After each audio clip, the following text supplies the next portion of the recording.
और मारने के बाद में आगे क्या हुआ ये सभी आप लोगों ने आचार्य जी के द्वारा सुना। भगवान श्याम सुंदर मथुरा की सारी प्रजा को लेकर के द्वारिका में रहने लगे, जो क्रोंच नाम के द्वीप के पास पड़ती है, समुद्र के बीचों बीच।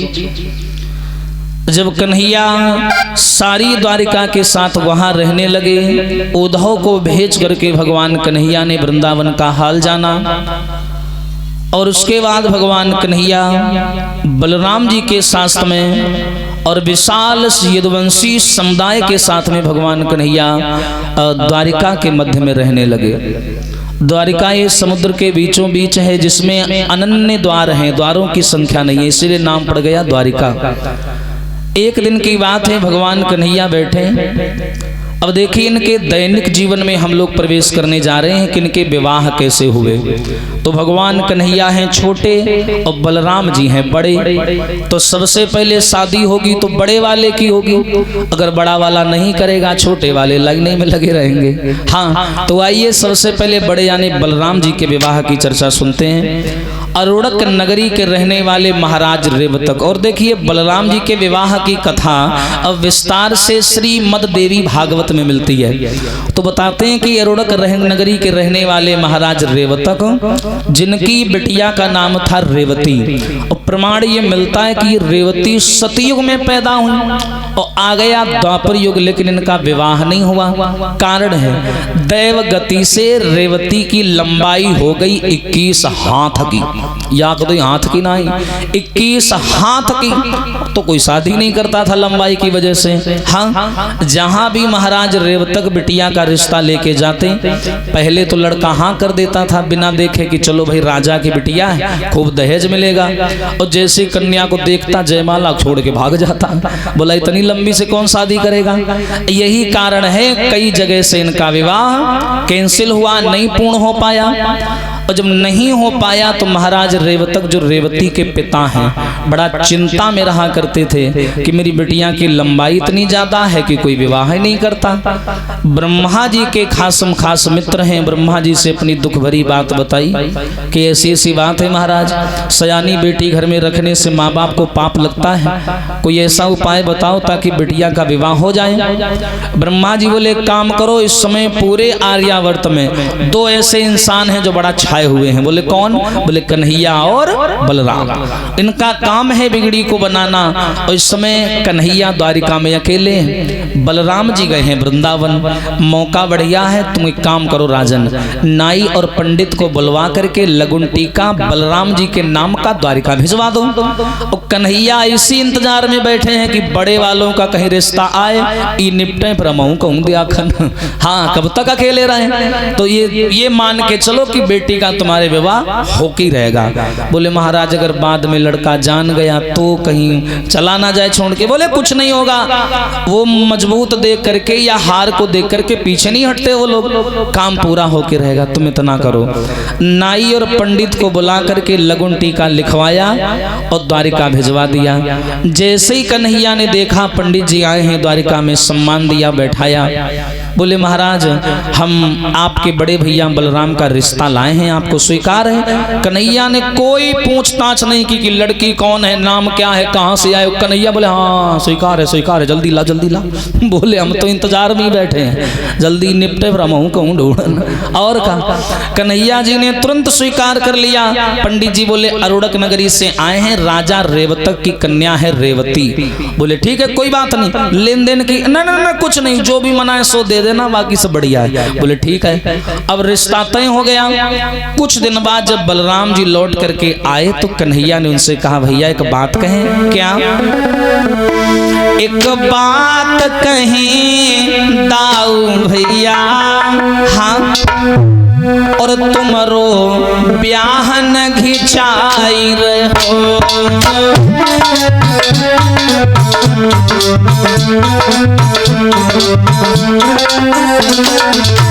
हाँ,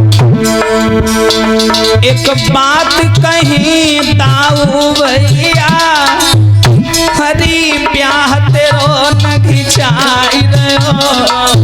हाँ, और जल्दी से दूल्हा बन जाओ, हंसी हंसी मोहन बतराई रहो।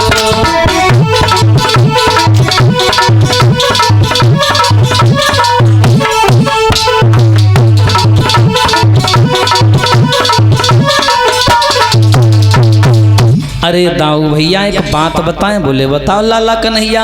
बोले हमने तुम्हारी शादी तय कर दी है, तुम्हें एतराज तो नहीं है? बलराम जी बोले क्यों रे? ना तो तूने कन्या की तस्वीर दिखाई, ना तूने लड़की को दिखाया, ऐसे ही हाँ कर दिया। बोले उसमें क्या है, राजा की बिटिया अच्छी होगी और कैसी होगी? बोले वो तो तेरी बात सही है, अकुआ धरी बहरी निकल गई तो। बोले राजा की बिटिया धरी बहरी कैसे निकल जाएगी, अच्छी होगी। हाँ बलराम जी बोले रिस्क है और करिया सोच ले, अगर मामला फैलो तो तोखा फैले में फैला देना, अगर कुछ भी गड़बड़ हुआ। बोले कुछ नहीं होगा। अब देखो समय आया, बलराम जी को दूल्हा बनाया गया। इनका कमाल में इनकी मेहरिया एक ही साथ लंबी है। अब एक ही साथ कितना हुआ, मान के चलो मामा 3 मंजिल मतलब 3 मंजिल का मकान। ढलाई में काम करता रहा है पहले। हाँ एक मारे तो 3, हाँ सही बात है, 3 मंजिल का मकान। 3 मंजिल का मकान, इतनी लंबी थी। अरे बाप रे। हाँ अब समझ लो इतनी लंबी लड़की कौन शादी करेगा। अब बलराम जी यहाँ से दूल्हा बन के चले और जैसे ही ससुराल पहुँचे, भैया लड़की के बाप ने इनका बड़ा सम्मान किया, बड़ा आदर किया। लड़की का बाप भी टेंशन में और दूल्हा भी टेंशन में। अच्छा लड़की का बाप इसलिए टेंशन में कहीं दूल्हा देख के भाग न जाए, और दूल्हा इस टेंशन में पता ना यार कैसी हो, देखी है नहीं, पता ना कैसी निकल जाए। दोनों बेचारे परेशान। सारे कामकाज बिना दूल्हा के निपटा दिए गए। अब जयमाला का जब समय आया, पंडित जी बोले भैया अब तो लड़की लानी पड़ेगी, अब दिखानी पड़ेगी। अब पूरा गांव सम एकदम बोले पता नहीं क्या होगा। हाँ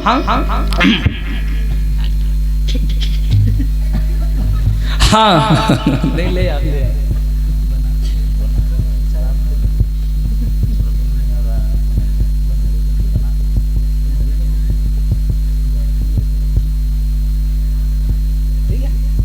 तो अब भैया चारों तरफ सन्नाटा फैल गया। अब उसी समय क्या हुआ, पंडित जी ने आदेश किया चलो भाई दूल्हे राजा आ जाओ, स्टेज में आ जाओ, जयमाला करवा दें तुम्हारा। अब दूल्हे और राजा बड़ा ही करके स्टेज में पहुंचे। चलो चलो हम लड़की आएगी देख तो लेंगे कैसी है। अब उसी समय क्या हुआ, पंडित जी ने आवाज लगाई कन्या का आगमन हो। और जैसे ही कहा कन्या का आगमन हो, बलराम जी कालर संभारन लगे। लड़की आ रही भाई। कालर संभारन लगे। और उसी समय इस बलराम जी ने सामने से देखो, रे भैया वो टेंट को खंबा ही चली आओ। हाँ टेंट का खंबा इतनी लंबी, 3 मंजिल कई हाथ हो गया, कितना जोड़ो। और इतनी लंबी बलराम जी ने नीचे से शुरू किया, नीचे रे बोले रे बाप रे वो मुंह कहाँ है, इतनी लंबी। हाँ और उसके पास में छोटी छोटी 2 लड़कियां दुल्हन के साथ में हाथ में पकड़े थाली, वही में धरे फूल। चलिए मैं जब लड़की नहीं जयमाला की तरफ जाती तो साथ में सहेलियां चलती हैं, और वो इतनी लंबी और लड़कियां इतनी छोटी। अल्लाह गए बुलडोजर के बगल में 2 स्कूटी ठाड़ी है। हाँ अब लेकर के चले।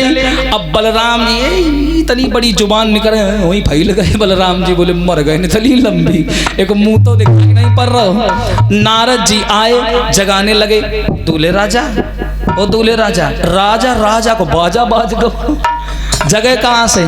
बलराम जी एकदम बड़बड़ा करके उठे। बलराम जी बोले क्यों नारद जी, वो जियो का टावर कहाँ है?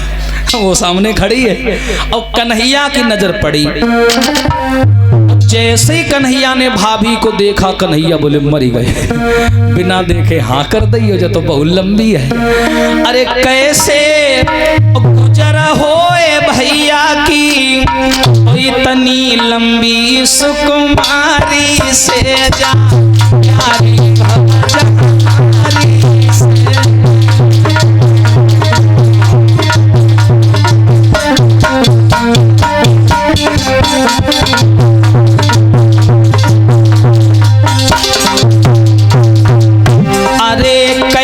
गुजर होए भैया की इतनी लंबी सुकुमारी से जा प्यारी भवज हमारी से।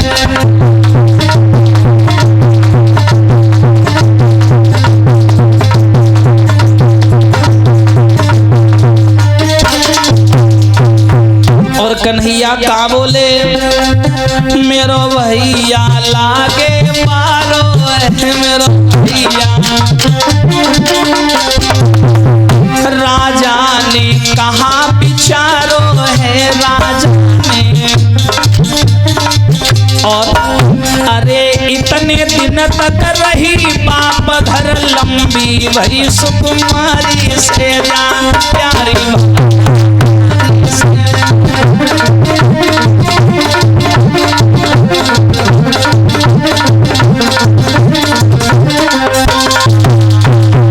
भगवान कन्हैया बोले तो होगा ब्याह। बताओ भैया हमारे इतने छोटे, भाभी इतनी लंबी, और भैया भाभी की कमर तक नहीं पहुंच रहे हैं, शादी कैसे होगी? बलराम जी बोले करिया कहाँ खाला पहले यहाँ है, ये बहुत ज्यादा भी आता ही कहीं लेता है। हाँ, अब एकदम से नारद जी बोले बलराम काहे हंसी करा रहे हो, सब देखो दाम मुंह में कपड़ा घुसा घुसा के हंस रहे हैं, अच्छी बात है क्या कौनो? बलराम जी बोले तो हंसने समय हमारी क्या गलती है, वो खुद ही इतनी लंबी है। अब बताओ जयमाला कैसे डारन? आई करो नसेनी मंगाओ और का सीढ़ी मंगाओ, लगाए इसके तब डाले जयमाला, और कैसे पड़ेगी? नारद जी बोले ओफो, इसमें कोई सोचने वाली बात है? तुम्हारे पास में अड़िमा नाम की शक्ति है, हल मूसल तुम्हारे पास में है, तो ऐसा करो इसके गर्दन में हल फंसा करेंगे और मूसल से ठोक ठोक के छोटी कर ले, उसमें क्या है, तुम तो शक्ति वाले हो। बलराम जी बोले हाँ यार ये तुमने सोचा ही नहीं। बलराम जी ने एक हाथ में हल उठाया और दूसरे हाथ में मूसल, अपनी पत्नी को आवाज लगाई, सुनो लंदन की महतारी, थोड़ा झुको, गर्दन में हल फंसाया और उठाया मूसल, छोटा मूसल हाँ, और ठोक ठोक के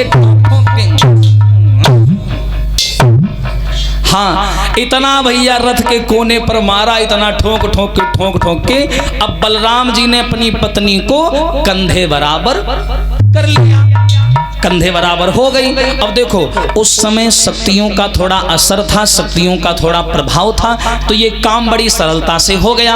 और निवेदन है आज के युवाओं से, अगर तुम हो का लंबी मिल जाए तो वही ना हो तुम मूसल लेके जुट पड़े हो, तुम्हारे ऊपर बाजी। हाँ, इस प्रकार बलराम जी ने उसे बराबर का किया, और बराबर का करने के बाद में बलराम जी का विवाह रेवती से संपन्न हुआ। रेवती को लेकर के बलराम जी द्वारिका में चले आए। बोलिए कन्हैया लाल की। अब आइए, अब बड़े वालों की तो हो गई, अब नंबर है भगवान कन्हैया का। अब इनके एक आध बिहाव हो तो हम तुम्हें बता दें, इतने उनके बिहाव हैं, इतनी तुम्हारे गांव में जनसंख्या नहीं है।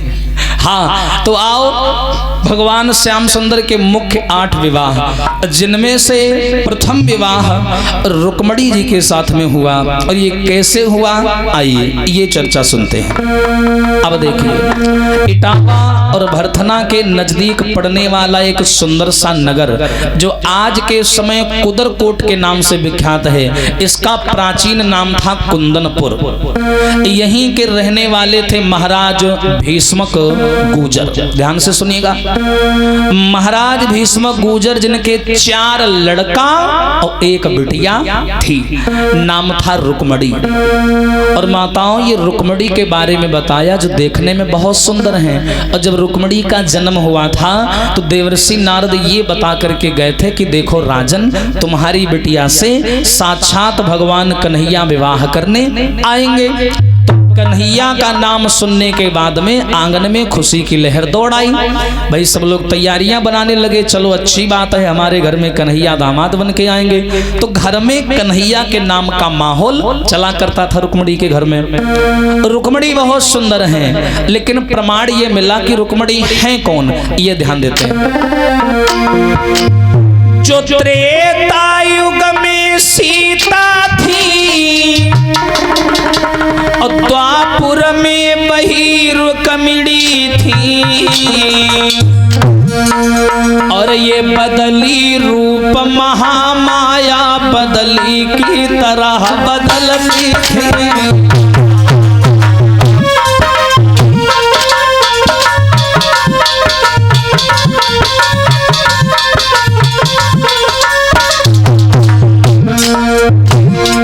कौन है ये रुक्मणी? जो त्रेता युग में सीता थी, द्वापर में वही रुक्मिणी थी। ये बदली रूप महामाया बदली की तरह बदलती थी।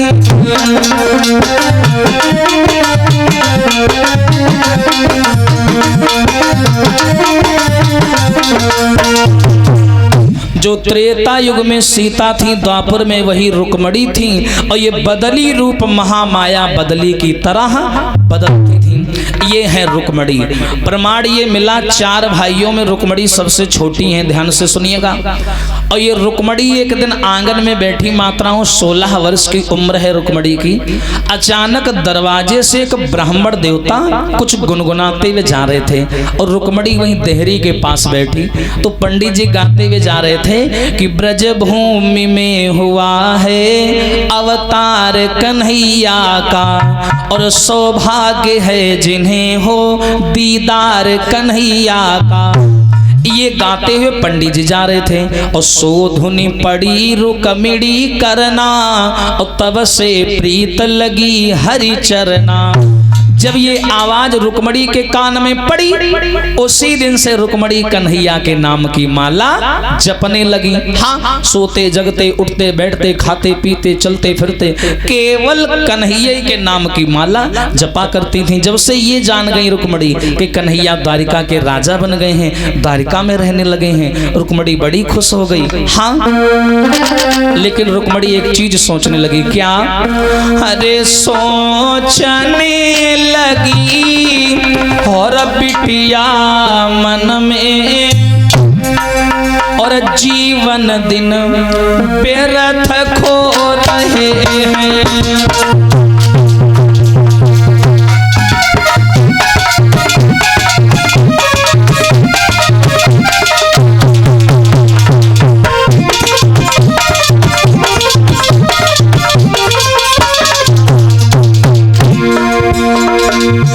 सोचने लगी बिटिया मन में, जीवन दिन व्यर्थ खो रहे हैं।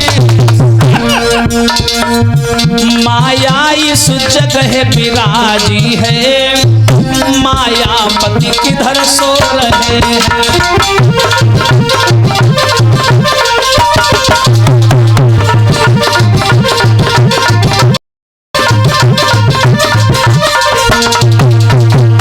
अब रुक्मणी ये विचार करने लगी, सोचने लगी रुक्मणी मन में, जीवन दिन व्यर्थ खो रहे हैं, माया इस जगह विराजी है, मायापति किधर सो रहे हैं। अब ये रुक्मणी ने क्या किया, माताओं, कन्हैया की एक मूर्ति बना ली, और मूर्ति बनाने के बाद में दिन भर सीने से लगाए घूमा करती। हाँ, एक मूर्ति बना ली और एक माटी की गुड़िया बना ली। ऐसे कन्हैया का दल्ले, ऐसे अपना का दल्ले का हमने यो मादुला है। हाँ, अब दिन भर बैठी बिहाव करो करे दोनों के।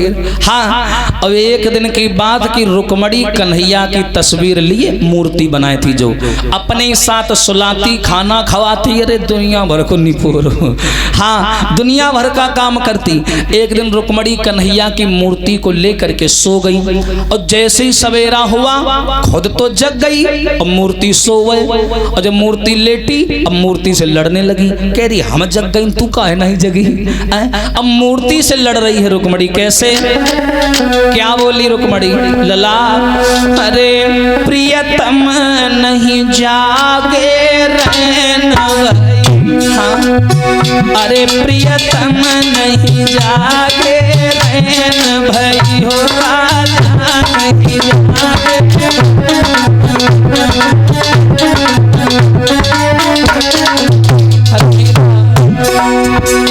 अरे रैन भाई दैया, रैन भाई दैया, रैन भाई। अरे प्रियतम नहीं, बोला नहीं, दुल्हा नहीं जागे, रैन भाई हो प्रियतम नहीं।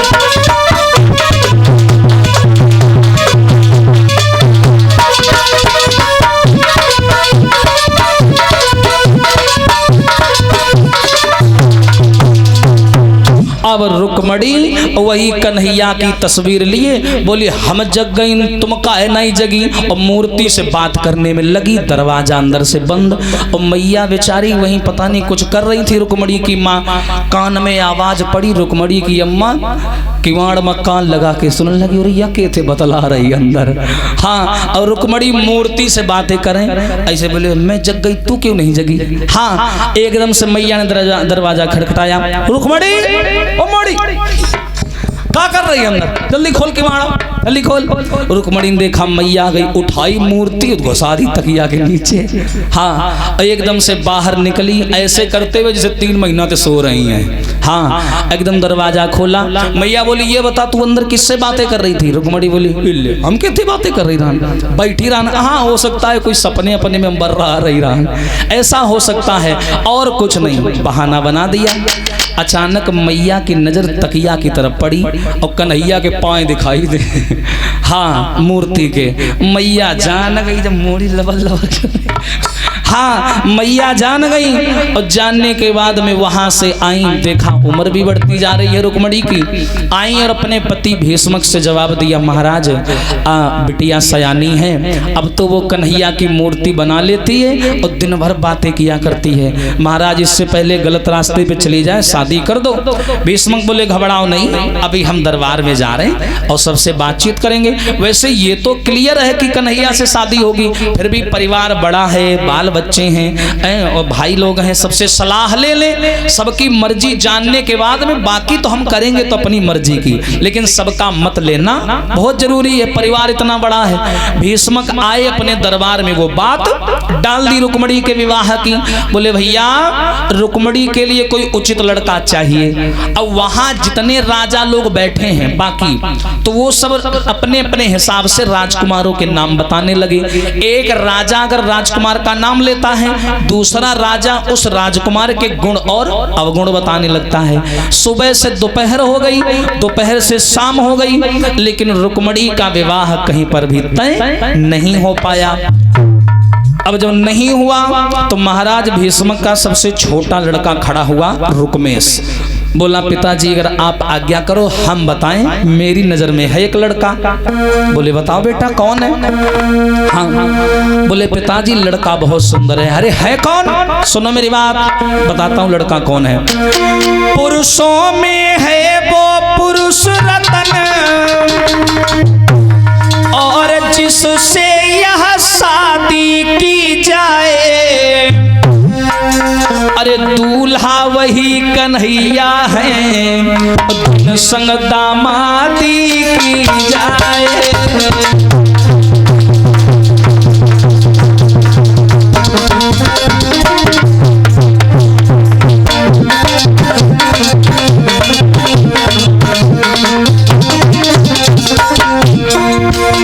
पुरुषों में है वो पुरुष रतन, और जिससे यह शादी की जाए, और दूल्हा वही कन्हैया जिन संग दामादी की जाए।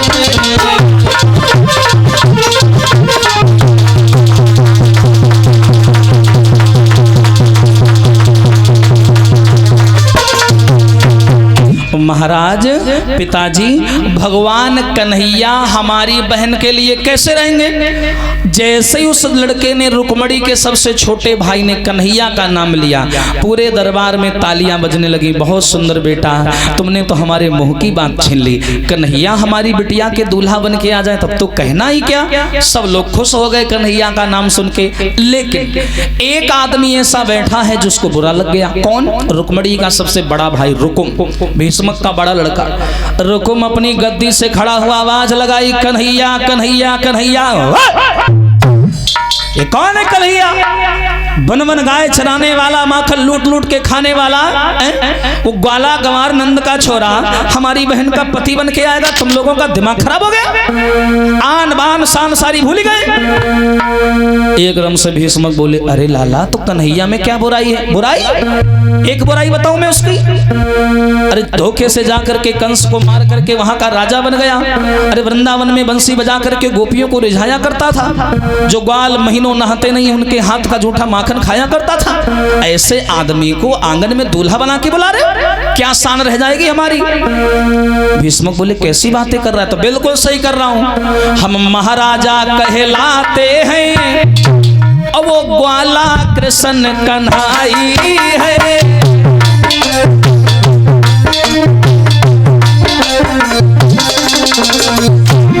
पिताजी हम महाराजा कहलाते हैं, वो ग्वाला कृष्ण कन्हाई है। हाय बाने कमली ओढ़ी ओढ़ी बन बन में गाय चराई है।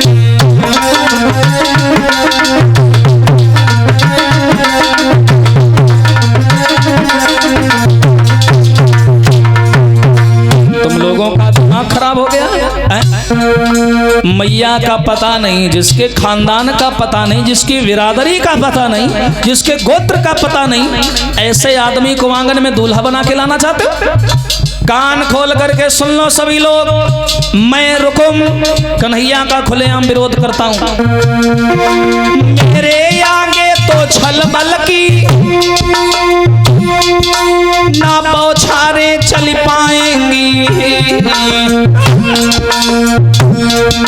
जो ये शादी पक्की होगी तो तलवारें चली जाएंगी।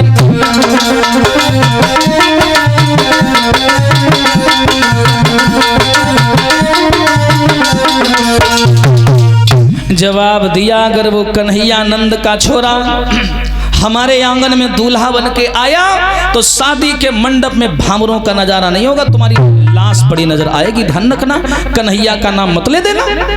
अब ये भैया कन्हैया का सबसे बड़ा विरोधी था रुकुम। भीष्मक बोले अच्छा कोई बात नहीं है, तू मना कर रहा है, चल हम भाई कन्हैया से शादी नहीं करेंगे। अब अच्छा तू ही बता, तेरी नजर में कोई लड़का है? हाँ, ये हुई ना बात, हमसे पूछो हम बताएंगे। चल अच्छा तू ही बता, कैसा लड़का चाहिए तुम्हें? लड़का भोला भाला हो, पैसे वाला हो, दिल वाला हो, समाज में बोल वाला हो, ऐसा कोई लड़का हो तुम्हारी नजर में तो बताओ। रुकुम बोला बिल्कुल ऐसा ही है। बोले कौन? बोले भोला भाला है, पैसे वाला है, दिल वाला है और रिश्ते में हमारा साला है। साला? हाँ, बोले हमारे साले साहब चंदेरी के रहने वाले चेद नरेश महाराज दमघोष के पुत्र और महाराज शिषपाल, ये हमारी बहन के लिए कैसे रहेंगे? भीष्मक बोले नौलायक कहीं का, तू अपनी बहन की शादी अपने साले के साथ करेगा? दिमाग खराब है? रुकुम बोला ए मक्का बुराई है, वो अपन बहन हमका दई दी, हम अपन बहन ओखा दई दे, वो हमका जीजा का ये मौका जीजा कही है। जीजा जी कब सुने का मिली भगवान। जीजा, अरे शब्द बड़ा बढ़िया है जीजा, को मरो धरो के तो जीजा, और क्या जी। अगर जीजा शब्द को पहले के लोग बोला करते थे बहनोई साहब, है ना, जीजा को बोला जाता था बहनोई साहब। अब बहनोई से हो गया जीजा। सिटी में चले जाओ, शहर में बहनाएं जीजा को कहती हैं जीजू। हाँ, कुछ दिन बाद कहने लगे जूजू। नाम का पोस्टमार्टम हो रहा है। हाँ, बड़ा माहौल खराब। तो बोले हम उसके साथ में शादी करेंगे। बोले पागल हो गया है? समाज इस रिश्ते को स्वीकार नहीं करेगा। उसने अपनी बहन तुझे दी और तू अपनी बहन उससे देगा। बोला और क्या, बराबरी का रिश्ता चलेगा ना। वो हमसे साला कह पाएगा ना हम उससे साला कह पाएंगे। वो हमको जीजा कहेगा, हम उसको जीजा कहेंगे। जीजा जीजा यही चलेगा। बोले नालायक तू पागल हो गया है, तेरी बुद्धि खराब है। बोले पिताजी बुद्धि हमारी नहीं, बुद्धि तुम्हारी खराब है। ये सब हटाओ बवाल, जो पुरानी रीतियों पर तुम चलो, नया सोचो, नया करो हमारी तरह। हाँ, और सुन लो बूढ़े बाप इधर, अगर अब की तरह शादी में टांग अड़ाए, बाकी जो बहुत तुम ठीक है, अब की टांग अड़ाए तो तुम्हें बहु में पलास ले खा ले। अजीब इंसान है। हाँ, अब देखो इन्होंने क्या किया, मना कर दिया। भीष्मक बोले जा, तू भगवान कन्हैया से दुश्मनी मोल ले रहा है, इसका नतीजा तुझे बहुत जल्द देखने को मिल जाएगा। अब ये रुकुम वहां से चला, बोला सुन लो, अगर किसी ने कन्हैया का पक्ष लिया तो फांसी चढ़वा दूंगा, इतनी धमकी देके चला गया। अब ये वहां से चला, रुकमणी के पास में आया और रुकमणी वाले कन्हैया की फोटो ऐसे बैठी साजन मेरा उस पार है। हाँ वही कन्हैया की तस्वीर ले बैठी, कब मिलनो कैसे हो। कन्हैया की तस्वीर लिए बैठी, देखने में पड़ी और तब तक ये रुकुम खट पट जूतों की आवाज करते हुए आया। रुकमणी ने सुना कोई आ रहा है, तस्वीर छुपा दी तकिया के नीचे और उठा के झाड़ू लगाने लगी। हाँ रुकुम अंदर आया। रुकमणी जी भैया बताओ। आई बोल रही जी भैया से कुछ जनती ही नहीं है। हाँ जी भैया बताओ क्या कर रही थी अंदर। कुछ नहीं झाड़ू लगा रहे थे। इधर आओ एक बात बतानी है तुम्हें। जी भैया बताओ। हमने तुम्हारी शादी तय कर दी है। रुकमणी बड़ी खुश। अच्छा रुकमणी खुश इसलिए हो गई कि रुकमणी के घर में कन्हैया का नाम ज्यादा लिया जाता था, तो रुकमणी को लगा कि कन्हैया ही होंगे और कौन होगा। हाँ ये सोच के बेचारी खुश हो गई। एकदम से रुकुम बोला लड़का बहुत अच्छा है, ज्यादा सोचना नहीं, और हमारा जो रिश्तेदार है दमघोष का पुत्र शिशुपाल चेद नरेश वही तुम्हारा पति बन के आएगा। और जैसे शिशुपाल को नाम सुनो रुकमणी अंदर अंदर की नाश हुई जा मरी पर करिया खा ले। हाँ अब रुकमणी अंदर अंदर दुखी हो गई, बोली हे भगवान अब क्या होगा। अब इतना बोल करके ये तो चला गया।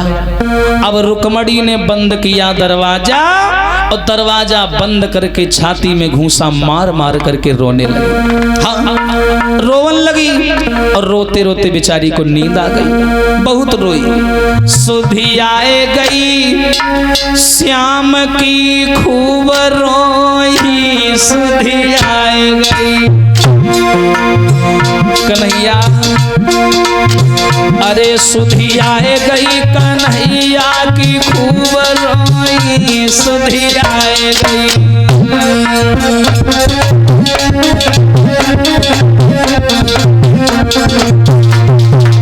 कन्हैया हरि बिना तुम्हारे नाय जी पहिए,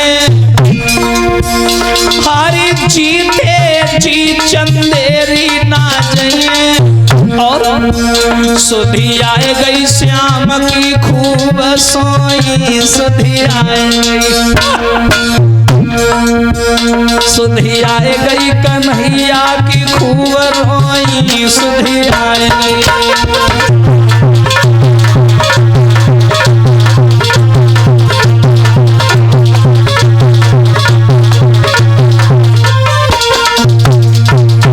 रुकमणी बोली क्या करे, आज मेरा सगा भैया मेरे प्रेम में दीवार बन गया, आज तो अपना ही खून दुश्मन लगने लगा। अरे कब कब निमिया करुई लागे, अरे कब कब लगे शीतला अरे चाखत निमिया करुई लागे और बैठत लगे शीतला।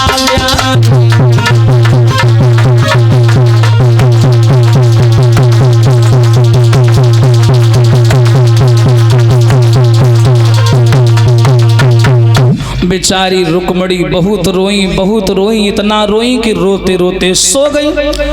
और जैसे ही रुकमणी सोई माताओं तो सपने में आए भगवान कन्हैया, और कन्हैया ने ये कहा कि देखो रुकमणी अगर तुम्हें कोई परेशानी हो तो एक पत्र लिख करके भिजवा देना द्वारिका, और मैं यहाँ से आकर के तुम्हें ले जाऊंगा।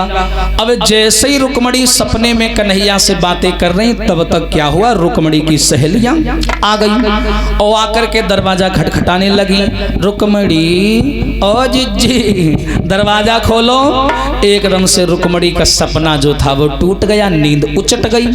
और जब नींद उचट गई तो रुकमणी सपने से जगी और सपने को गाली देने लगी। का कि सपनों तो मरवाऊंगी, तूने कियो कलेजा छेद, और सोवत में हम दुई जने जब जागी तब एक, तो सपनों कहे पुकारी के और क्यों मरवावेगी मोए, और बड़ी दूर तेरो पिया बसे मैंने आए मिलाए दो तो 750 कोस द्वारिका है सपना बोला, और मैंने आके तुझे मिलाया, तू मुझे मरवाना चाहती है। हाय तब तक लड़कियां आ गईं और रुक्मणी जैसे दरवाजा खोला वे लड़कियां घुसी, बोली बधाई हो बधाई हो बधाई हो। रुक्मणी बोली काहे की बधाई हो? बोले तुम्हारी शादी हो रही है, पूरे गांव में प्रचार हो रहा, सब चिल्ला रहे हैं। आए शादी का नाम सुना, रुक्मणी पीछे मुंह करके रोने लगी। लड़कियां बोली ये रो काहे रही? बोले हैं खुशी के आंसू है, खुशी के।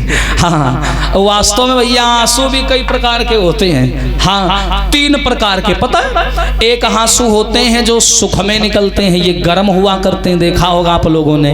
और एक आंसू होते हैं बनावटी आंसू। ये आंसू बरातन में ज्यादा देखा मिलत है। बरातन में जो कोनो बिटिया की विदाई होए, ध्यान से सुने, और ये जितनी जलाई डुकरिया होती हैं, हाँ ये माल्य है ढूंघूंगट, मिट्टी जा रहे हो, मिट्टी जा रहे हो, डिर रहे हो ना कौनो का। हाँ तोर दुला कछु का 112 डायल। हाँ डिर रहे हो ना तन को, समझ गए हो? तो ये झूठी आंसू निकलती हैं। अब तो ऐसा सिस्टम आ गया, बिटिया तक नहीं रोती है। हाँ बोलने हम काहे रो ना, मेकअप धो जाए। हाँ वो भी नहीं रोती हैं। बड़ा आफत भैया, सब बदलता जा रहा माहौल। और तीसरे होते हैं आंसू जो दुख में निकलते हैं, और ये आंसू नमकीन होते हैं, नमकीन। अगर भरोसा ना हो तो चाट के देख लेना। और का है भैया न भाई,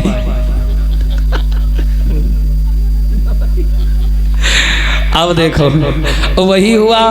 उसी समय क्या हुआ, इन्होंने रुक्मणी ने जवाब दिया। रुक्मणी ने कहा कि तुम्हें बताऊं ये मेरी शादी नहीं हो रही, मेरी जिंदगी की बर्बादी हो रही है। बोले बर्बादी? कई बर्बादी हो रही है? बोले हाँ हमारा भैया अपने सगे साले के साथ मेरी शादी करने जा रहा है। कौन साला वो? शिशुपाल दत्ता। बोले बढ़िया दत्ता, बोले शिशुपाल दत्ता। हाँ शिशुपाल बोल केवल। हाँ हम तो कह रहे वो भी ना बोल, नक्कटा बोल, नक्कटा। हाँ बोले क्यों? शिशुपाल दत्ता तो कितने नीके हैं, कितने अच्छे हैं। और तुम्हें क्या चाहिए? पैसा वाला है लड़का, सुंदर है, राजघराने का है। और तुम्हें क्या चाहिए? अपने का तनक देख लो। हाँ रुक्मणी बोली मैं जानती हूँ, लेकिन मैं उसके पास नहीं जाऊंगी, मैं कृष्ण से प्रेम करती हूँ, श्याम के पास जाऊंगी। मोड़ी बोली कौन कौन कृष्ण, कौन कृष्ण? बोले वही द्वारिका वाले। बोले वो करिया ओके संग है। रुक्मणी बोली इतनी नाक में ढूंढा, नाक नहीं करे करिया। हाँ करिया है तो मेरे तुझे क्या दिक्कत है? लड़कियां बोली तेरा भैया बहुत खूंखार है, खतरनाक है, और 750 कोस द्वारिका, तू कैसे कन्हैया के पास जाएगी? और सही कहा भैया उस जमाने में आओ ना राज, हेलो कन्हैया आ जाओ, हम फलानी जगह ठाड़ी हैं, आओ ना राज। हाँ पत्र लिख के भेजो। सही बात बता रहे भैया, झूठी बात झूठ लगे बुरा लगे, 4 रोटी ज्यादा खाओ।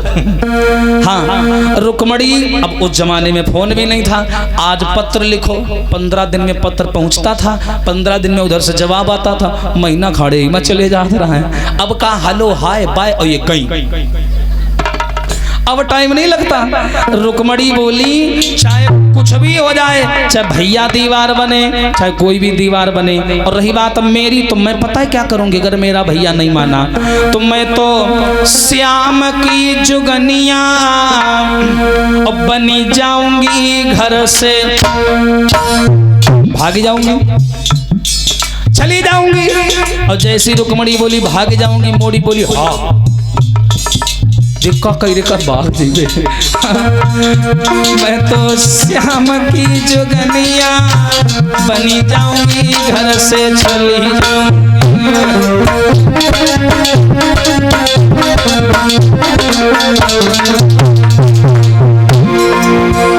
आरी नाई चाहिए मोए मालू खजानो, कुछ नहीं चाहिए ना कोई जेवर मोई बनवानो। सुनियो मैं तो यो नहीं के रंग में रंगी जाऊंगी, घर से चली जाऊंगी। हाँ मैं तो श्याम की दुल्हनिया बनी जाऊंगी, घर से चली जाऊंगी।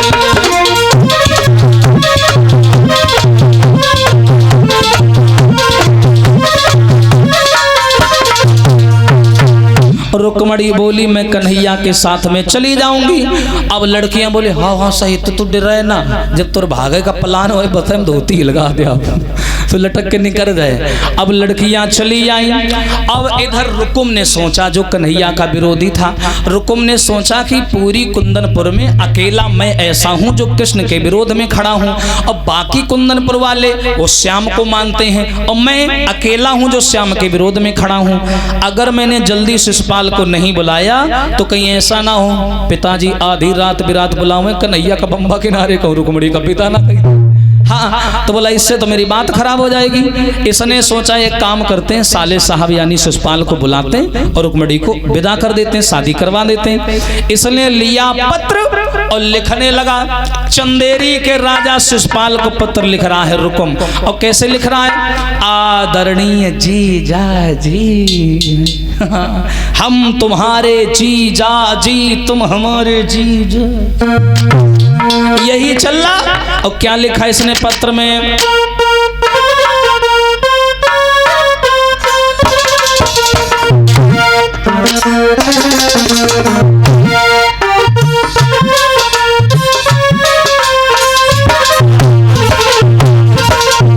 ए भैया प्रणाम मेरी रे स्वीकार करो जी, स्वीकार करो, अरे स्वीकार करो तुम भूप चंदेरी के तबधारी।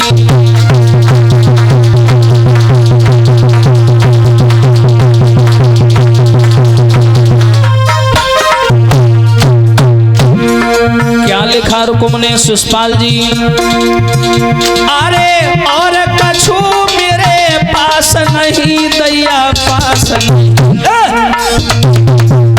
एक बहना दे रहे शरण तुम्हारी।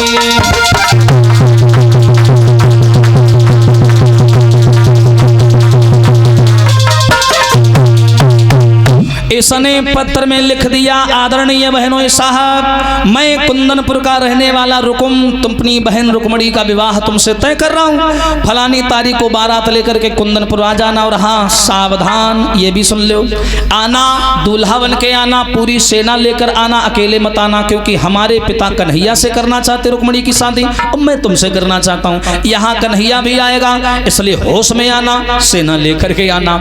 इतना लिख करके नीचे हस्ताक्षर कर दिया और नाई और पंडित के द्वारा पत्र लगुन टीका के साथ में भेज दिया शिशुपाल के पास में। अब जैसे शिशुपाल को मिला, एक नंबर को पगला आदमी, हाँ, जैसे शिशुपाल को मिला, शिशुपाल ने पढ़ा कि हम अपनी बहन की शादी तुमसे करना चाहते हैं। इतना ही पढ़ लिया, गद्दी से चल रुक्मणी रुक्मणी रुक्मणी, हाँ, बहुत खुश। बोला हे भगवान ऐसे जीजा सबको मिले, कितनी सुंदर है रुक्मणी, आज तो मेरी किस्मत खुल गई। नाई और पंडित को खूब इनाम दिया, बोले खूब मौज काटो। पंडित जी बोले लला ज्यादा खींचे ना पोरो, नीचे वाली लाइन पढ़ो क्या लिखा। बोले और भी है, बोले पलट के देखो। जैसी पलट के पढ़ा, लिखा कि यहाँ कन्हैया भी आएगा, होश में आना। हाँ, जैसे कन्हैया को नाम सुनो एकदम बत्ती चली गई, हाँ, चेहरा की बत्ती गायब। काया ले जाइयो पत्थर तो ले जाओ, भी आओ ना करिए ले जाओ। बोले काहे अब तो हुल्ला बल्ला में करत रहा। बोले अरे यार वो करिया ही है तो भी आओ कहाँ थे, इमारत कम घसलावत ज्यादा है। हाँ हाँ, हम शादी वादी नहीं करेंगे। बोले बस डरी गए। सोच लो शिशुपाल, ऐसी रुक्मणी जैसी सुंदर लड़की दोबारा नहीं मिलेगी।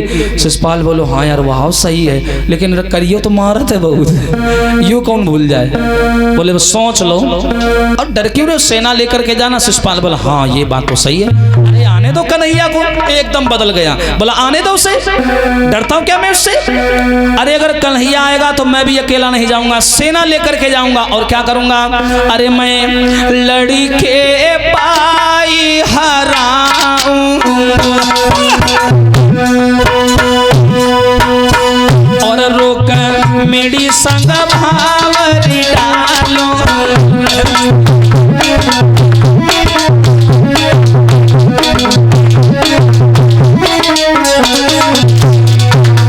अरे आने दो उसे, अरे मैं लड़ी के पाई हराऊं और रुक मिनी संग भावरी डालो।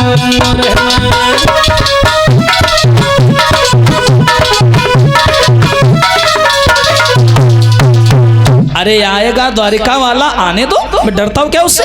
पूरी सेना लेकर के जाऊंगा, लड़ाई करूंगा, उसे हराऊंगा, लेकिन लुकमली को जाने नहीं दूंगा। हाँ, चाहे मरी जान, शादी उसी से करूंगा। अब ये वहां से भैया नाई पंडित को विदा किया और पहुंचा पत्र लेकर के अपनी भाभी के पास में। बड़ा खुश, रास्ते में गली में उछलता, मिली छा दिल कमली, बहुत खुश। हाँ, यूं नहीं पता तेरे कि इंतजाम हो ही रहो तुम्हारे।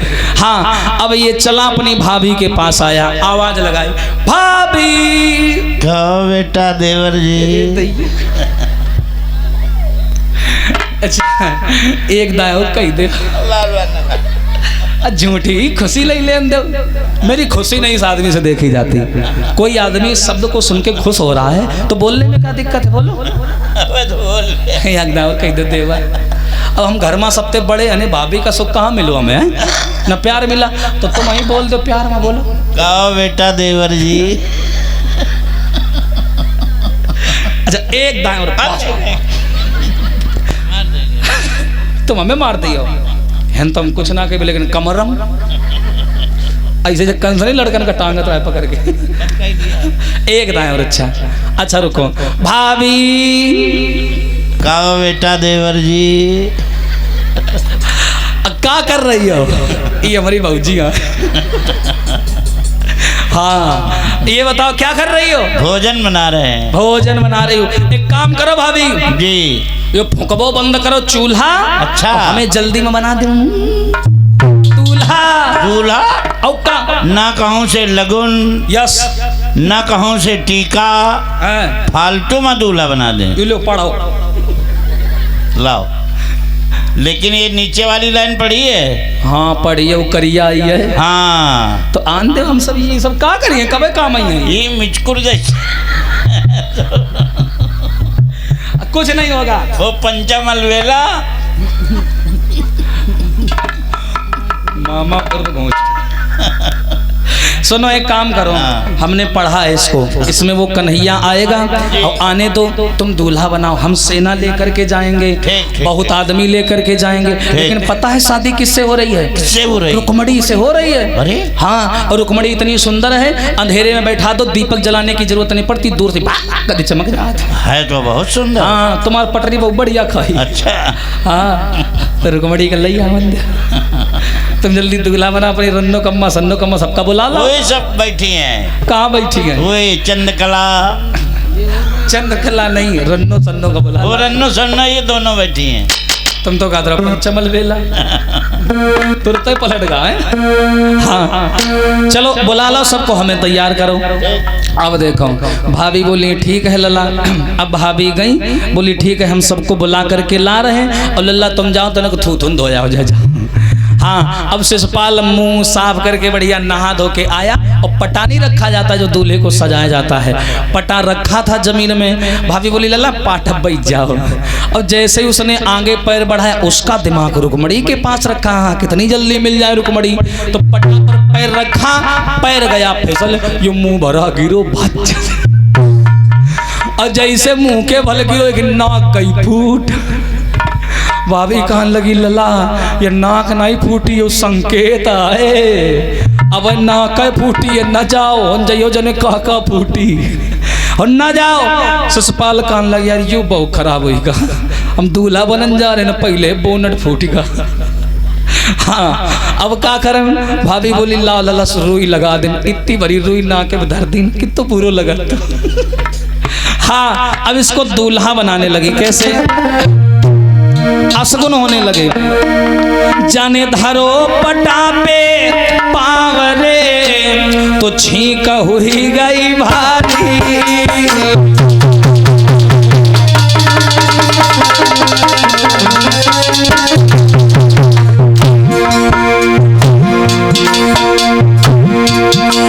शिशुपाल दूल्हा बनी रो रे, पिलैया रोई कारी। जैसे ही पटा पर पैर रखा, छींक हो गई, पैर बढ़ाया, पैर फिसल गया, शिशुपाल गिर गए। बुरे बुरे असगुन होने लगे, बिलैया रोने लगी। भाभी जो है वो बिल्ली को गाली देने लगी। क्या? महाराज बिलैया घर में रोए रही है और लख की ऐसी दशा तुरंत भाभी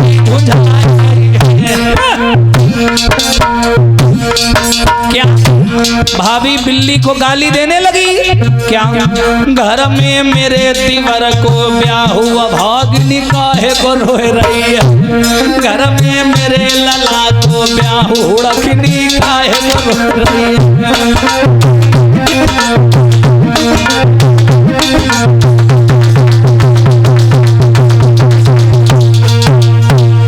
अब देखो ये वहां से चला और चलने के बाद में दूल्हा बना और दूल्हा बनने के बाद में जब तैयार हुआ सहेलियों से पूछने लगा, क्यों लड़कियों अब मैं दूल्हा बन गया हूँ कैसा लग रहा हूँ। लड़कियां बोले औ तो सब सही, नाक बहुत खराब लग रही है। हाँ बोले हाँ वो तो मुझे भी पता है। अब ये दूल्हा बना और दूल्हा बनने के बाद में उसने अपनी मौसी के लड़का दंतवक्र को लिया, दंतवक्र की सेना को लिया, कौरवपति दुर्योधन को लिया और सबको लेकर के दूल्हा बन करके घोड़े पर बैठा। हाय कुंदनपुर की ओर ये नालायक चल दिया। तो कैसे चल दिया बताया। पूरी विशाल सेना लेकर के एक आदमी द्वारिका वाला, उसका इसके अंदर इतना खौफ था, एक अकेला कन्हैया उसको हराने के लिए इतनी बड़ी सेना लेके जा रहा था। हाँ और क्या किया इसने, अरे फौरन फौजें सजवा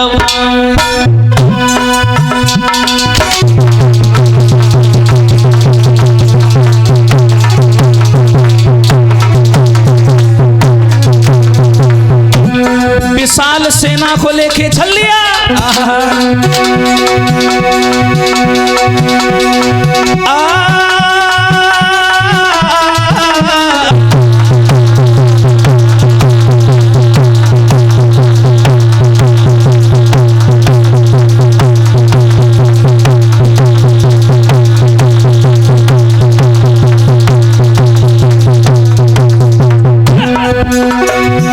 हरे फौरन फौजें सजवाई, हरि कुंदनपुर की सूध लगाई।